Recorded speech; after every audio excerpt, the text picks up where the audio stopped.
في مقطع اليوم راح نتكلم مع السيزون الجديد، راح نتكلم عن السكنات باتل باس، وايضا راح نتكلم عن التحديات اللي راح تنزل عندنا قبل نزول التحديث او بعد نزول التحديث. انتم تشوفون المقطع، فكل هذه الاشياء اكثر في مقطع اليوم. السلام عليكم ورحمه الله وبركاته، معكم عامر اكسل كينج اكس. رجعنا لكم مقطع جديد.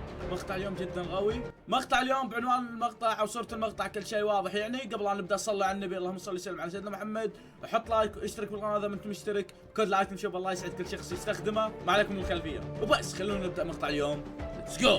مقطع اليوم اول شيء راح نتكلم عن التحديث الجديد والسيزون الجديد، وراح نتكلم عن السكنات بشكل خاص، كل سكن مع سكنه يعني، او السكنات كلها بشكل كامل. نفس ما قاعد نشوف هذا الشخص شينا او شيء كذي نزل لنا اليوم هذا الكلام عن امس، من امس يعني، انه في تحديث راح يكون واللي هو سيزون جديد وسكنات وباتل باس جديد. طيب شنو التحديات الاسبوعيه يا كينج؟ كلنا داشين نبي نشوف تحديات الاسبوعيه داخل السيزون هذا او مرات السيزون هذا، شلون نحصل عليها؟ لان كلنا نبي شرح بالتفصيل. اوكي يا اخوان، راح اقول لكم شلون راح نحصل على تحديات السكنات او اي سكن تبونه يعني من السكنات الباتل باس، واللي هو ظاهر عندنا الان بالمقطع. راح انزل بحسابي بالانستغرام الشرح بالتفصيل وصور التحديات وشلون تسوونها بالضبط. وهذه السكنات اغلبها راح تكون موجوده بالسيزون هذا اللي هو السيزون الجديد. صراحه انا هذا السيزون قبل لا تشوفونه، قبل لا كل شيء، راح اعطيه 7 من 10. يعني مو حيل حلو، بس سكنات الناس ما قاعد نشوف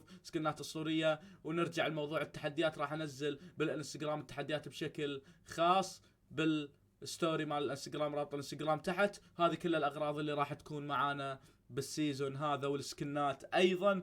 كلكم ركزوا بمقطع اليوم، كلكم ركزوا بالتفصيل، لان هذه هي اغراض الباتل باس يعني اغلبها ومتسربه عندنا قبل السيزون، يعني شيء خيالي. ولكن في كم سكن يختلفون يعني، فهذه اغلب سكنات الباتل باس لهذا السيزون. صراحه انا اقيمها 7 من 10. الناس ما قاعد تشوفون افضل سكن عندي اللي هو اللي بالنص، اللي هو اللون احمر، اسمه ريش ليفل 46 تحصله. فصراحه شيء جدا جدا قوي، اللي هو السكن اللي يسارنا ذاك اللي من هناك. فاكتبوا لي رايكم عن هذه السكنات. وراح يكون في تحديات اسبوعيه، وراح يكون في تحديات عشان تاخذ بعض السكنات يعني. وايضا ركزوا هنا، راح يكون هذا الشيء موجود، واللي هو تقريبا نفس الحقيبه او شيء كذي، ويكون فيها لانشر، مو لانشر، هذا اللي تذبح، او نفس السكين او شيء كذي. فصراحه شيء جدا قوي. السيزون هذا ان شاء الله راح يكون افضل من السيزون اللي طاف. السيزون اللي طاف كان حلو، ولكن مو يعني لدرجه انه حيل حلو، يعني كان 6 من 10.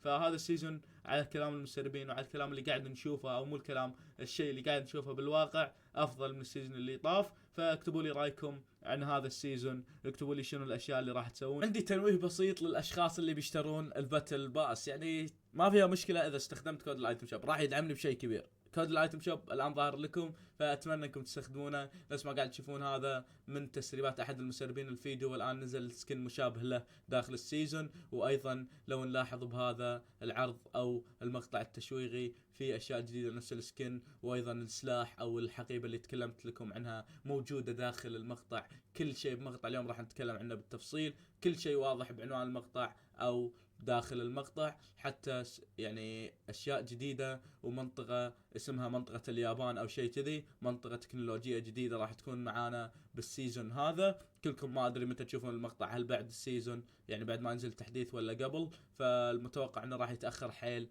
عندنا اللي هو بدايه السيزون او بدايه فتح السيرفرات. المهم هذه المدينة اللي تكلموا عنها، واللي هي مدينة اليابان، راح تكون موجودة عندنا داخل هذا السيزون، مدينة جديدة كليا. هل راح يكون في تغيرات بالماب؟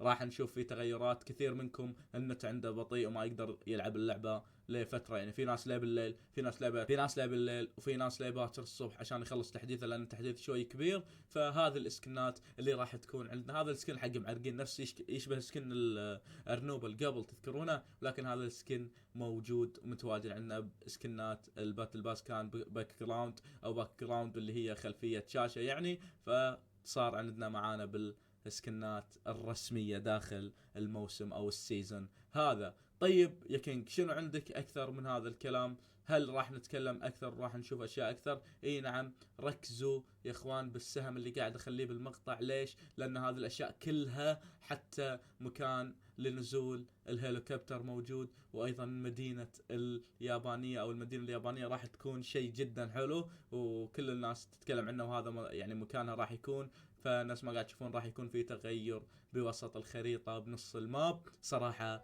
شيء جدا جدا خيالي هذا الشيء. فاكتبوا لي رايكم عن هذا الشيء اللي هو مدينة اليابان، هل حلوة ولا تشوفونها شيء عادي؟ وايضا عندنا سلاح جديد مع السكن هذا كله بالتشويق، كل شيء بالتفصيل بمقطع اليوم عن التشويق اللي نازله. كل هذه الاشياء راح نشوفها. حتى في حيوان جديد لو تلاحظونه بس ما اعرف شنو هذا الحيوان، شكله ديناصور او شيء يعني نفس يشبه مشابه للديناصور.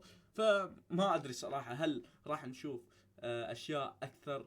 انا اكثر شيء متحمس له اللي هو المدينة اليابانية او المدينة الجديدة، يقولون مدينة خيالية بمكان تلتد تاورز القديم، راح يكون مدينة جدا قوية. فهذا الشيء يحمس اللاعبين نوعا ما للسيزون هذا. فكل هذه الاشياء اللي موجودة او راح تكون مناطق بالسيزون هذا وكل اسمائها يعني ميجا سيتي، الديا فيليج او شيء كذي، ما اعرف اقرا انجليزي عدل، كنوتي نيدز، والاسماء هذه كلها راح تكون مدن جديدة. فاكتبوا لي رايكم عن السيزون، هل لو يكون في مدينة جليدية او ثلجية نفس ما قاعد تشوفون هل راح يعني تفرحون ولا لا؟ وهذا ايضا عندنا اللي هو طور الزومبي نفس ما قاعد نشوف مع بعض في طريقة او شيء كذي انه وعندنا ايضا واللي هو عندنا هذا المقطع من شخص، شوفوا طريقة الانيميشن الجديد شيء جدا خيالي. شيء فورتنايت صارت لعبة واقعية، نقدر نقول بشكل 90% ان راح تكون اللعبة واقعية اكثر. وايضا عندنا هابي يوفن ريلز مونث اللي هو شهر ما ادري الصيف او شيء كذي. فكل هذه الاشياء تصاميم من احد المسربين وفي بعضها نزلت يعني معانا. هذه ناس ما قاعد تشوفون الاشكال هذه من الممكن نشوفها داخل لعبة فورتنايت بالسيزون هذا، اشكال حيوانات متجمدة يعني.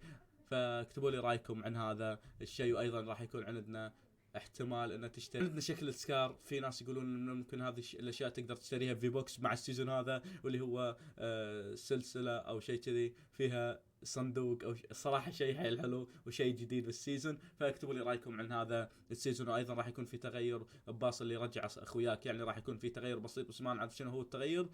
فاكتبوا لي رايكم عن السيزون. وبس هذا مقطع اليوم، اتمنى عجبكم. اذا وصلت لهنا اكتب لي انا نادر بالتعليقات، اكتبوا لي رايكم عن السيزون بشكل عام. انا اعطيه 7 من 10، هل انتم تعطونا 10 من 10 ولا لا؟ نشوفكم في مقطع قادم. اكتب لي انا نادر اذا وصلت لهذه اللحظة بالمقطع. شكرا لكم، مع السلامة.